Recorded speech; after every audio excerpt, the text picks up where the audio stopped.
Irmãos, é um prazer poder estar com os irmãos novamente aqui, Vila Nova de Gaia, poder compartilhar um pouco da palavra de Deus.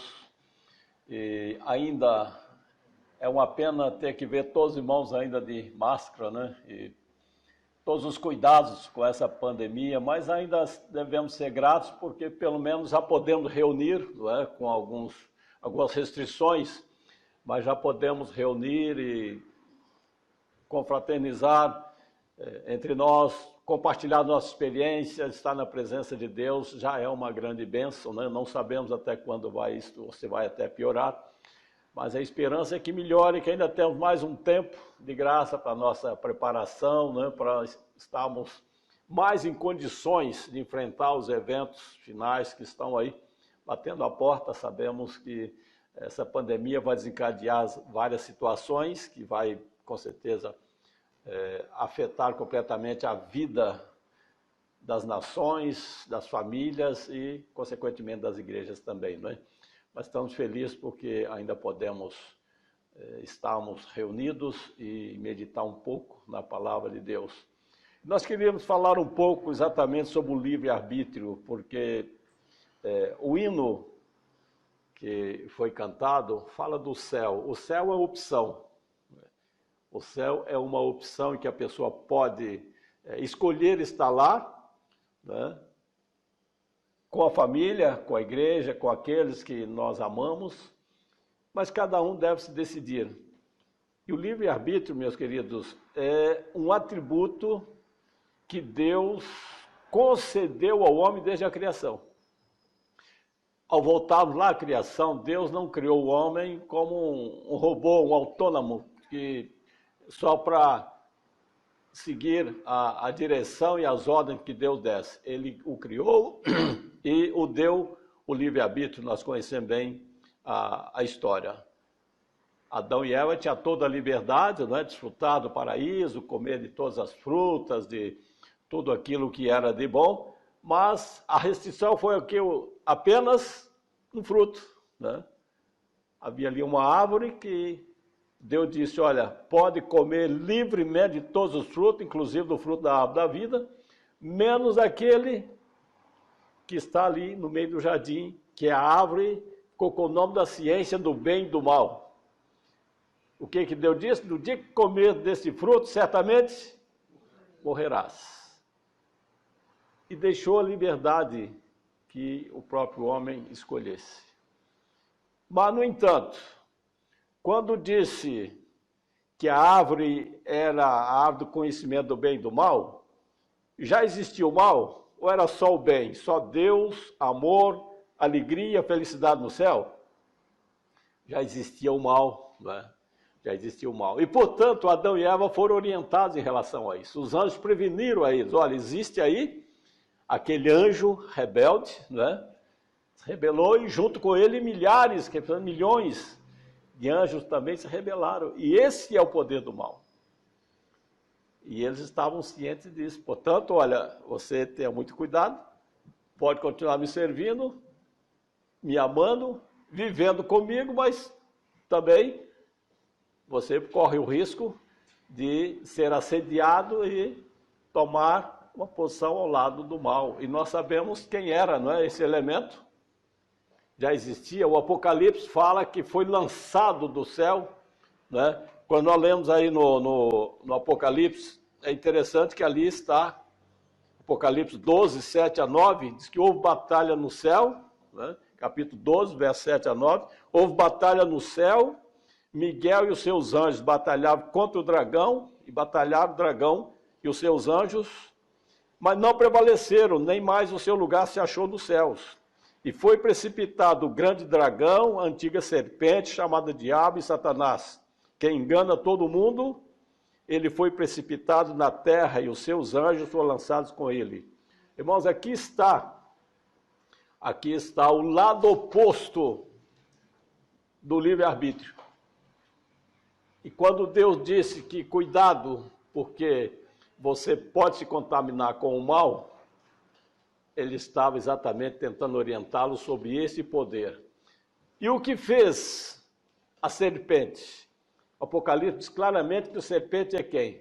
é Satanás, é o anjo do mal, é aquele que se rebelou no céu, a raiz de todos os males. E ele foi precipitado para a terra, porque aqui era o único mundo que estava em condição de prova, em fase de transição. Todos os demais mundos habitados já haviam passado pela prova e não pecaram. Então Deus olha você, caminho pode ser para ir. Agora é assim, você tem o seu direito, né, de agir, mas a vontade dele é que o homem também passasse pela prova. Mas nós conhecemos a história, né? E Eva, no momento de distração, afastou um pouco de Adão e teve lá assim, meio que, olha, coisa linda, será o que tem nesse fruto, né? Por que será que não pode comer dele, né? Se Satanás, Lúcio, aparecesse pessoalmente para ela, será que conseguia enganá-la, iludi-la? O que ele fez? Ele encarnou na serpente. Foi a primeira sessão de encarnação. Até hoje os espíritas usam isso aí como sendo, né? Crê na reencarnação, inclusive, que isso não existe. Mas aqui, Satanás encarnou na serpente e começou a ter aquele diálogo com Eva, e a história nós conhecemos. Mas, irmãos, a partir dali é que nós percebemos que o livre-arbítrio, é preciso o homem ter muito cuidado como fazer uso dele, porque até hoje é assim, há muitas opções, a pessoa escolhe se quer servir a Deus, se quer andar pelos caminhos tortuosos do pecado, mas uma coisa é certa, o que nós percebemos é que, conforme diz o Provérbios, nós precisamos ter muito cuidado com as vias de acesso à alma, porque foi exatamente o que Satanás usou ali. Primeiro, a audição, né? Ela ouviu, depois os olhos, viu que era boa, depois o tato, ela pegou e finalmente o paladar e comeu, percebe?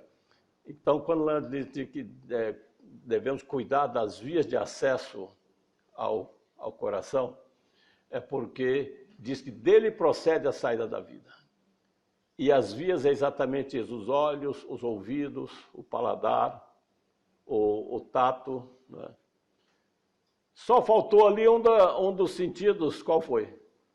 O olfato. Imagina até, quem sabe, Eva ainda pegou o cheiro. Nós é cheirosa também, não é? Então, nisso daí, ele conseguiu o êxito de levá-la a tomar e comer, depois o marido também comeu, mas Deus ainda, mesmo assim, foi misericordioso, porque logo em seguida que caíram em pecado, reconheceram que caíram em pecado, perderam aquele revestimento da luz da justiça de Cristo, e perceberam que estavam nus, desprovidos da graça, do poder de Deus. Ainda foram tentar buscar para si folhas, né? Tecer uma vestimenta com folhas de figueira, mas Deus estava atento a tudo que aconteceu. E já imediatamente ele vem e eles ouvem a pergunta: Adão, onde estás? Será que Deus não sabia que eles estavam ali, escondidos atrás daqueles arbustos? Claro que sabia. Mas quando ele diz, onde estás, já indica aí a misericórdia, a bondade de Deus de vir logo em seguida em busca do homem.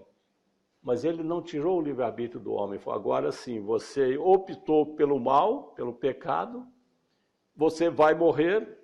A partir do momento que usou do fruto, entrou no processo de morte, não foi uma morte instantânea, mas o homem daí em diante passou para o processo de morte. E Paulo diz que todos pecaram, e por isso todos também morreram. Todos vieram a morrer porque todos pecaram. E essa é a consequência até hoje.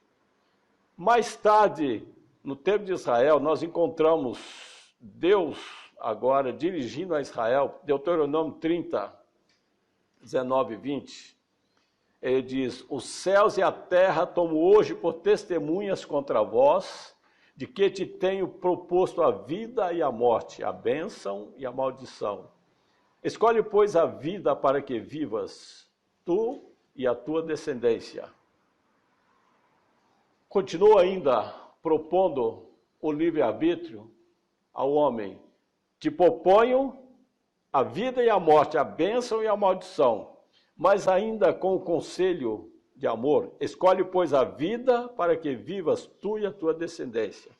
Fazendo o quê? Amando ao Senhor teu Deus, dando ouvidos à sua voz e achegando-te a Ele, pois Ele é a tua vida e o prolongamento dos teus dias.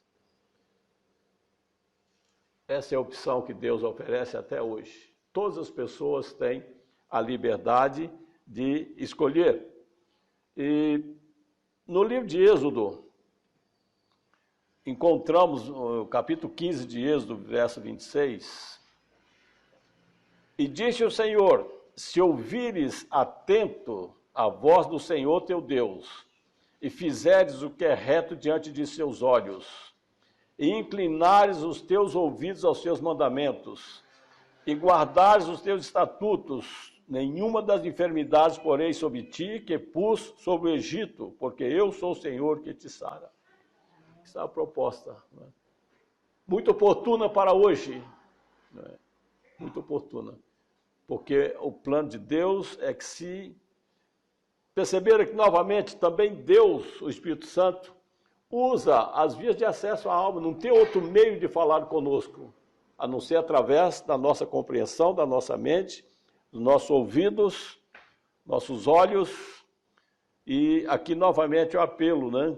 Se fizeres o que é reto diante de seus olhos, inclinar os teus ouvidos aos mandamentos de Deus, se guardares todos os estatutos, então estará também sob os cuidados e a proteção de Deus. E quando fala de guardar os mandamentos, isso hoje é muito controverso, não é? Porque quando fala em mandamentos, as pessoas hoje têm um conceito diferente de alguns mandamentos, outros não. Muitos às vezes nos atacam que vocês estão sob o jugo da lei, que os mandamentos são pesados, ninguém consegue guardar. Será que é isso que a palavra de Deus disse? Quando nós lemos a primeira carta de João, no capítulo 5, 1 João 5, verso 3, o que ele disse? Porque este é o amor de Deus, que guardemos os seus mandamentos, e os seus mandamentos não são pesados. Ora, se a palavra de Deus está dizendo que não é pesado, quem sou eu para dizer que é impossível, não conseguimos guardar? Por nós mesmos não conseguimos mesmo.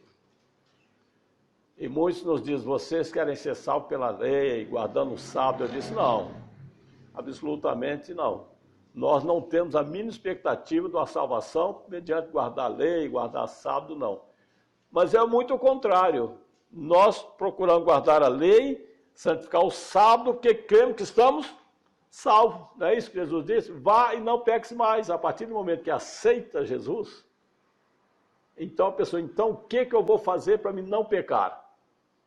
Então está lá, olha, o próprio Jesus disse, quando ele foi perguntado por aquele jovem, que bem farei para herdar a vida eterna, o que ele disse? Se queres entrar na vida, guarde os mandamentos. Olha, mas o próprio Cristo, então, legalista, então ele diz: olha, você me aceite de coração e você está salvo, não precisa mais ter compromisso nenhum. No entanto, quando Paulo fala com o carcereiro, Atos 16, senhores, que bem farei para ser salvo, qual foi a resposta? Crê no Senhor Jesus Cristo, será salvo, tu e a tua casa. Por quê? Aquele jovem judeu, ele conhecia a lei, ele era criado na igreja, ele conhecia todos os mandamentos e estatutos, mas ele guardava no coração? Ele demonstrou que não. E Jesus então foi ao ponto, disse: olha, você precisa ser fiel naquilo que você crê. Você foi criado na igreja, você é um judeu, é membro da igreja, mas não está vivendo conforme devia. Porque quando ele diz quais, aí Cristo expôs para ele os mandamentos da lei. Ele disse, olha, mas tudo isso eu tenho feito. Por quê? Porque vivia na igreja, mas como hoje muitos filhos de membro, foi criado na igreja, vive na igreja, mas o coração está onde? Está longe. Aí Jesus disse, olha, então, olha, para ser mais claro, você vai e vende tudo que tem, dá aos pobres, segue-me. O que é que ele diz com isso? Olha, abra a mão das coisas do mundo, você está apegado, você está na igreja como membro da igreja, mas o seu coração está longe de mim. Renuncia a tudo que você tem, aí sim, aí você vai vir me seguir, aí você vai guardar, não na letra, mas no espírito. Qual foi o resultado daquele jovem? Ele saiu da presença de Jesus, foi-se embora, e Jesus continuou olhando para ele, foi embora. Lá à frente ele olhou para Jesus, e Jesus está lá, e ele disse, vai, vê tudo que tem, vem e segue-me. E a Bíblia não diz mais nada, o que tudo indica, ele não teve essa coragem de renunciar. Agora, qual era o caso daquele carcereiro de Paulo? Era um pagão, ele não conhecia Jesus. Ele era um pagão, não tinha religião, não era judeu, não era cristão, muito menos, era pagão. Mas ele ficou tão impressionado com as palavras de Paulo, com aqueles homens tão bons, tão mansos. Esses homens só podem ter a verdade, eles realmente devem ter a salvação. E quando ele pegou os senhores, o que devo fazer para ser salvo? Então, ele foi direcionado, Paulo direcionou ele para onde? Para a lei ou para Cristo? Pronto, ele tinha que primeiro ir aos pés de Cristo. Crer no Senhor Jesus Cristo, será salvo tu e a tua casa. Será que Cristo é legalista e Paulo era liberal? Não, as duas coisas é questão de opção. É o livre-arbítrio. Olha, o caminho é esse aqui, ó. O caminho é esse. Se você quer realmente ser salvo, primeiro, creia que Cristo pode salvar plenamente. E que ele pode também te livrar do pecado. O que é o pecado? Diz o apóstolo João que o pecado é transgressão da lei. Então aqui está a questão do livre-arbítrio. Não, eu quero mesmo optar por servir a Cristo e andar em seus caminhos. Então a pessoa vai decidir aceitar a Cristo, usar do livre-arbítrio para se libertar daquilo que é ruim. A lei de Deus é cheia de nãos, mas são nãos que só beneficia, né? Só te livra não matar, olha, uma coisa boa. Não furtar também, não roubar, tirar as coisas dos outros também é coisa boa. Não cobiçarás, porque não é meu, não pertence, não tem direito. Né? Honra o Senhor teu Deus, não tomar o nome do Senhor teu Deus em vão. E quando diz, lembra-te do dia do sábado para santificar, que é o quarto mandamento, é uma bênção ou não é uma bênção? Maravilha, né? Ter esse dia para o repouso espiritual, para estar aqui na casa do Senhor, né? Para o trabalho missionário, para visitar os enfermos, para tirar um tempo com a família, para ler a Bíblia, né? Para conversar com as crianças, com os filhos. Agora com essa pandemia, né? As famílias viram o quanto é importante, né? Poder estar junto ali, desfrutar do convívio, do estudo da palavra de Deus. Então é um mandamento que também é uma maravilha. E Deus disse que aqueles que, então, sujeitar a isso, que escolher esse lado bom do livre-arbítrio, então as promessas é de salvação, né? Quando nós lemos as palavras de Tiago, capítulo 2, versos 10 a 12, ele diz, porque qualquer que guardar toda a lei e tropeçar em um só ponto, tornou-se culpado de todos. Porque aquele que disse, não cometerás adultério, também disse, não matarás. Se tu, pois, não cometeres adultério, mas matares, está feito transgressor da lei. Perceberam? Assim falai e assim procedei, como devendo ser julgados pela lei da liberdade. É uma lei de liberdade, não é uma lei de sacrifício. De limitar a liberdade da pessoa, de tirar o sentido da vida, o gozo de desfrutar da vida. Não, pelo contrário. Ela só induz as coisas boas. E o apóstolo pegou aqui, ao acaso, 2 mandamentos. Não cometerás adultério, não matarás. Agora, se ele dissesse assim, porque aquele que diz, não farás para ti mais escultura, também disse, lembra-te do dia do sábado para o santificar. Se tu, pois, não fizeres mais escultura, mas transgride o sábado, está feito transgressor da lei. É igual, não é? É exatamente a mesma coisa, o raciocínio seria exatamente o mesmo. Agora, o que ocorre? Hoje nós vemos essa situação de que as pessoas estão prontas a guardar não, eu guardo todos os mandamentos de Deus, eu não roubo, não mato, não adoro imagem, não cobiço as coisas alheias. Mas o quarto mandamento? Não, esse daí foi abolido. Esse é dos judeus. Mas aonde está escrito isso? Aqui que entra a questão do livre-arbítrio. Bom, eu escolho fazer o bem, mas é com certo limite. Bom, eu vou fazer aquilo até onde não vá me incomodar na minha vida, no meu bolso, na minha boca, no meu ritmo de trabalho. Então aqui está a questão de que quando Deus deu o livre-arbítrio, é que a pessoa faça uso da liberdade. Assim falai, assim procedei, como devem ser julgados pela lei da liberdade. E o que acontece é que o homem tem trocado liberdade por libertinagem, não é? Fazer o que quer e depois, às vezes até reclama de Deus, das consequências do que ocorre no mundo, e a situação é que está o mundo nessa maneira que temos visto, irremediavelmente perdido, cada vez caminhando mais para a situação pior. Infelizmente, o homem não está a despertar para isso. Ele está em busca de vacina, de cura, culpa a China, culpa os Estados Unidos, culpa mais quem, por causa da pandemia de Covid-19, mas vai vir outros, porque Deus tem permitido isso, por causa também da relutância do homem de entender que ele está chamando, olha, escolhe pois a vida, porque olha, o fim está vindo aí. Escolhe, pois, a vida, para que vivas tu e a tua descendência. Mas, infelizmente, as escolhas não têm sido boas e a situação, o homem está pagando aí o resultado. Nós vimos a questão, né? Estava falando do casamento, uma coisa terrível, né? Como é que está tão desmoralizada as famílias, estão desmoronando. A sociedade, os governos, está completamente incontrolável a situação mundial. E boa parte estão a dormir no berço da segurança carnal. Como diz o apóstolo Paulo, as pessoas estão sendo embaladas no berço da segurança carnal, não estão atentos para a situação grave que está a acontecer. Mas o que diz Paulo ao escrever aos Gálatas, no capítulo 6? Capítulo 6, versos 7 e 8. Não vos enganeis, de Deus não se zomba, pois aquilo que o homem semear, isso também ceifará. Porque o que semeia para a sua própria carne, da carne colherá corrupção.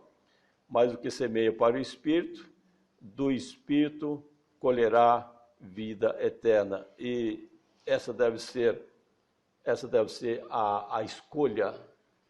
E aí nós precisamos mostrar para as pessoas, não somos nenhum escravo, não estamos sob jugo da lei, não estamos presos a mandamentos e letras da lei mortos, não é nada disso, a Bíblia não diz nada disso, é questão de compreensão de que eu escolho aquilo que me agrada, porque eu sei que assim eu estou agradando a Deus, e ando nos seus caminhos, faça a sua vontade, me sinto livre completamente. Nesse dia foi o Jacques que estava falando na igreja de Leiria, né? A pessoa chega para ele, você tem uma igreja que te proíbe tudo, não pode fumar, não pode beber, não pode fazer. Ele disse, não, minha igreja não proíbe nada, eu já disse para muitas pessoas. Minha igreja não proíbe absolutamente nada. Eu estou na igreja por opção pessoal, eu estudei, concluir que esse é o melhor caminho, eu quero estar aqui. Se eu quiser sair daqui agora ali comprar uma carteira de cigarro, posso comprar? Comprar uma garrafa de cachaça, posso comprar? De vinho? Claro, tem toda a liberdade, só que, pronto. Então o irmão vai dizer, olha irmão, tá bem. Se o irmão acha que a opção melhor é essa, seja feliz, mas não é mais pastor da igreja, já não é mais membro da igreja, porque aí o irmão agora está optando por uma coisa que não está de acordo com aquilo que nós queremos ensinar. Mas eu tenho essa liberdade, como todos os irmãos têm, não é verdade? Mas por que estamos aqui? Por que aceitamos essa fé? Porque sabemos que este é o melhor caminho, e Deus nos deu essa liberdade. Escolha, pois, a vida para que vivas tu. Então, não é maravilhoso isso? É a questão de opção, irmãos. Até hoje é assim, nós devemos sempre ter em mente, ter no coração, que Deus quer o melhor para nós. Ele quer que nós saibamos fazer as escolhas a nós, nossos filhos, né? Para que nós possamos viver a nós e nossa descendência. Né? Está dizendo para os irmãos, pronto, são 48 anos de fé. Né? Ali é minha esposa, está o Jacques, é um dos filhos, tem o outro que é pastor, o outro é dirigente da igreja, o outro trabalha aqui na rádio, comunicação de um programa que traz sempre mensagens espirituais. É questão de opção. Né? É opção. Graças a Deus, Deus nos chamou, conseguindo passar a experiência, eles optaram, né? Escolheram o lado do bem e estamos continuando na experiência. E Deus estende a todos a mesma oportunidade. A todos. Desculpe. Então, é o que diz o apóstolo Pedro, Deus, ele não está atrasado na sua obra. Muitos acham que está demorando, né? Meus pais dormiram falando no fim do mundo, e cadê o fim do mundo? Mas ele disse, Deus é longânimo para convosco, não querendo que alguns se percam, senão que todos venham arrepender-se. Mas ele deixa claro, mas ele tem determinado um dia em que com justiça há de julgar. Esse dia nós não sabemos, mas ele tem esse dia. E, portanto, devemos orar ao Senhor para que ele nos dê sabedoria para fazer as escolhas e ajudar quantos nós pudermos para que, pelo menos, aqueles que estão decididos, que querem fazer a vontade de Deus, possam ser alcançados a tempo, né? Porque eu sempre digo e repito, Deus não está com pena do mundo, Ele não está com misericórdia do mundo, Ele está com misericórdia de nós que estamos aqui. Ele está esperando a nossa preparação. Quando nós decidimos mesmo nos preparar, entregar nossa vida nas mãos dele, orar cada dia pedindo que Ele nos prepare, nos batize com o Espírito Santo, quando Ele vê que a igreja está preparada, Ele vai derramar o Espírito Santo em plenitude, e aí a conclusão da obra será breve. Porque esse mundo está mesmo passando da hora de ser destruído. Está muito pior do que no tempo do dilúvio. Mas Deus é longânimo para convosco, para conosco, não é isso que está escrito? Que Deus nos dê a sua graça, irmão, nos ajude a ter compreensão realmente do que é o livre-arbítrio, das escolhas. Possamos escolher o que é melhor, ajudar quantos nós pudermos ao nosso redor, para que as almas sinceras sejam encontradas, trazidas ao aprisco, e Deus possa concluir a obra, né? Que Ele nos dê a sua graça, abençoe para isso. Amém.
céu.